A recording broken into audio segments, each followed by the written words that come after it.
Should I be doing intermittent fasting or fasting of any kind? And here is my answer. No. And I know that's crazy because you're like, what?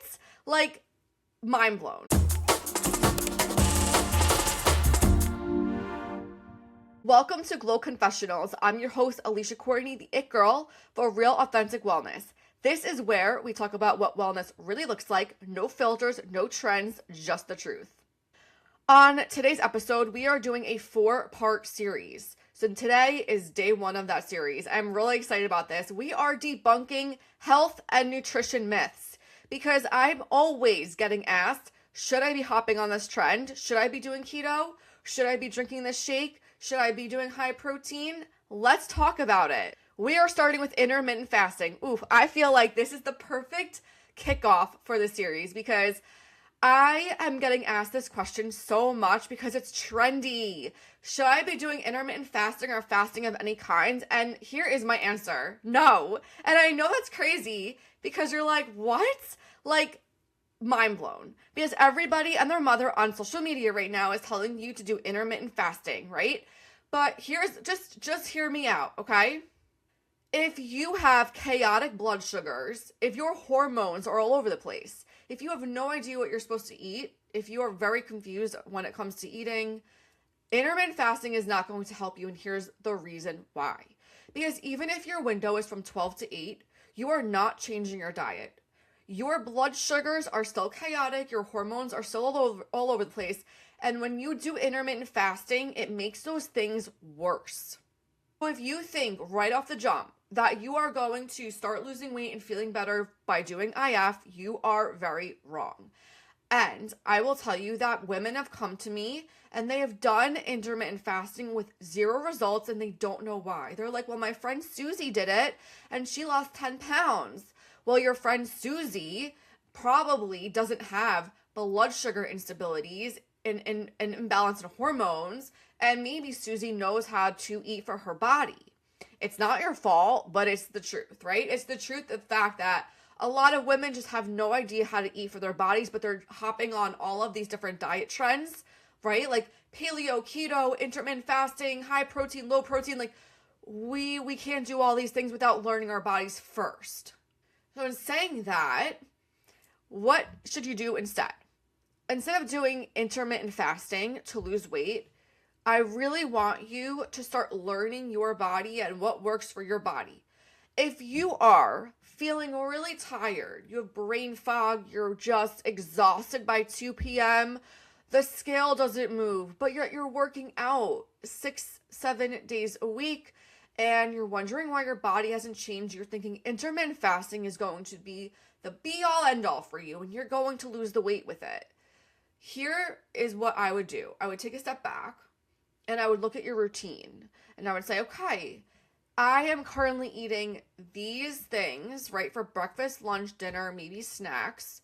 I am doing this workout routine, but it's not working. So where can we start working on it? Where can we start tweaking? And then from there, we start really pinpointing things that maybe are causing gut inflammation. And yes, intermittent fasting could be great for inflammation because your body needs to rest and digest, but you can do that without doing intermittent fasting. So here it is. For breakfast, lunch, and dinner, you should be eating nice, nourishing meals. Follow my balanced plate method. We've spoken about it in the past. If you don't know what it is, it's a 4-part, like how you're going to basically build your meal in 4 parts. You're going to have your protein, you're going to have your carbs, your healthy carbs, you're going to have your fiber, and you're going to have your healthy fat. These are the 4 components that you should be having at every meal because then you know that your blood sugars will be stabilized throughout the day. Then you're going to make sure you're hydrating. Make sure you're drinking your water. Urine should be pale yellow, not clear, not dark yellow. Pale yellow is rule of thumb.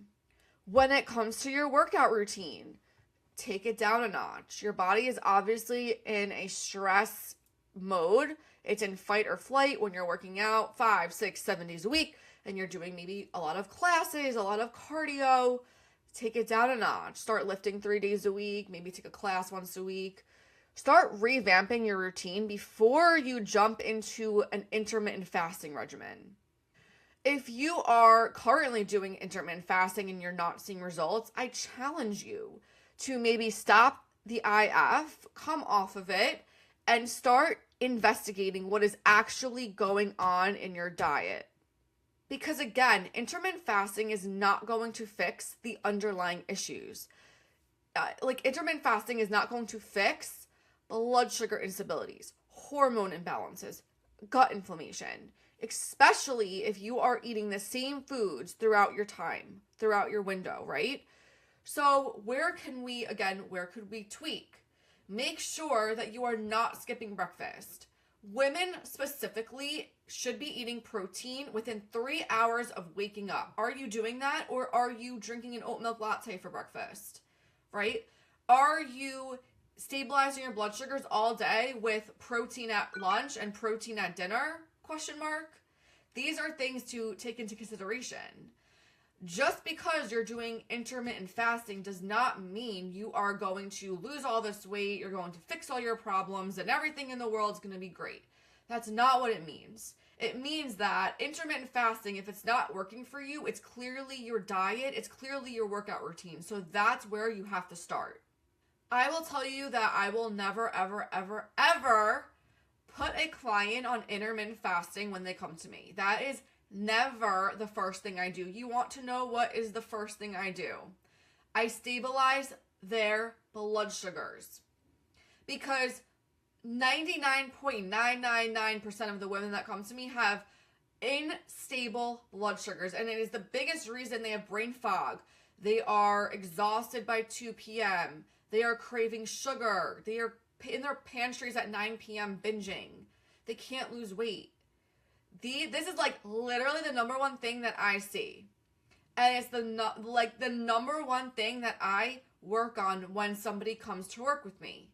We are looking at all of your food. I want to know your whole entire day, what you are putting into your mouth. Are you eating inflammatory foods? Are we dealing with gut inflammation on top of blood sugar instabilities? Are we dealing with hormonal imbalances on top of everything else, right? So these are the first 3 things that you need to fix before you hop on any sort of trend. And even when you fix these things, you will start to lose the weight, you will start to feel better, you will fit into your clothes better, you'll wear a bikini this summer, you're going to feel fucking fantastic. And then it still doesn't mean that you hop on IF.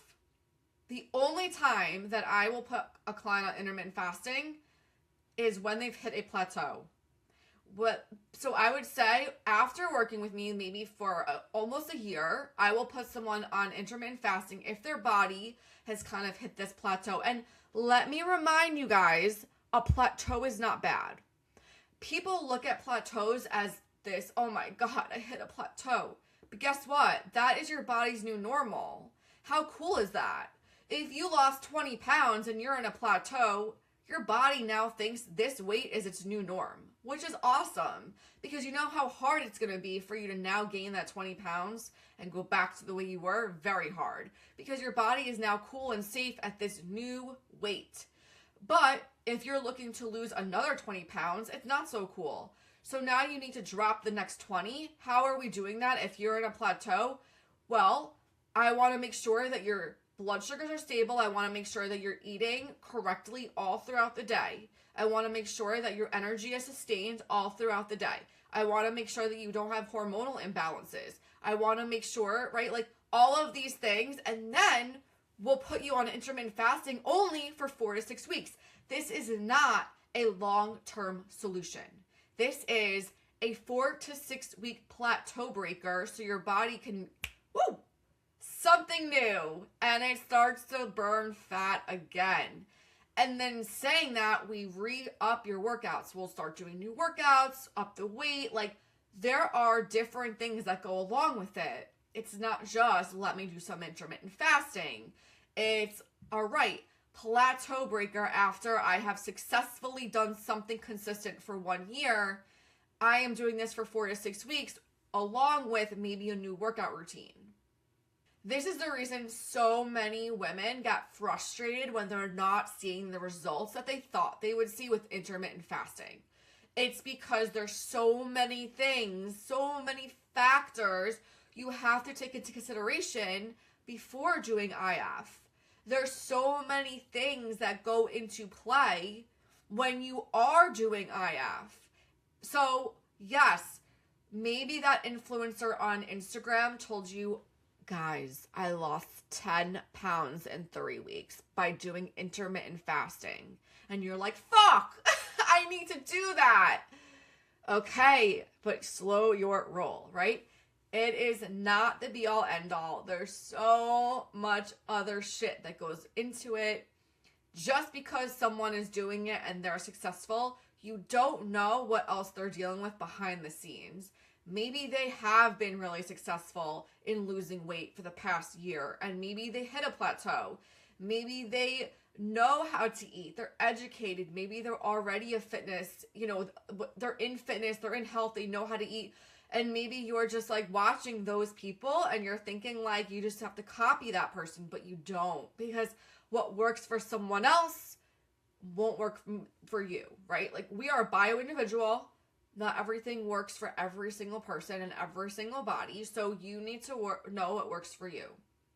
Wow, I just got like so hyped on this topic, but I really hope this broke some stuff down for you. I really hope it was helpful, brought some light into, if you were thinking about doing intermittent fasting, I hope it brought a little bit of knowledge and light onto like maybe why you should wait or what things you need to do before you intermittent fast, right? Because again, it's not for everyone, and specifically for women, it will fuck up your blood sugars and hormones even more if they're not already okay. So again, just take things with a grain of salt, be careful, do your research, and you don't have to hop on every trend to lose weight. I know you're frustrated. I know it's like, I've been doing everything and nothing is working. But the truth is, so many women are just dealing with a lot of underlying issues. It's not just calorie counting or macro counting or intermittent fasting or keto. Like, it's a lot more than that. So just remember that before you hop on another trend. Okay. That's it for this episode. I feel like it was really to the point. We really dug in. I really would love to know your thoughts on intermittent fasting. I would love to know your thoughts on what you thought about this episode. Did it help you? Did it shed some light? Make sure you subscribe to my channel if you're on YouTube. Please leave a comment. Please subscribe on Apple or Spotify, wherever you are. Share this if you feel like, oh my God, my friend needs to hear this. Please share my episodes, my videos, all of the things. I would so greatly appreciate it. And I will see you in the next episode for our episode 2 or series. Is it series 2? No, I don't know what you would call it, but it's the next episode where we are debunking myths, health myths, all the things. I actually took a poll inside of my Facebook group. If you're not inside my Facebook community, please join. And ask them what is the next thing that they want to hear about. So stay tuned for that, and I'll see you next time.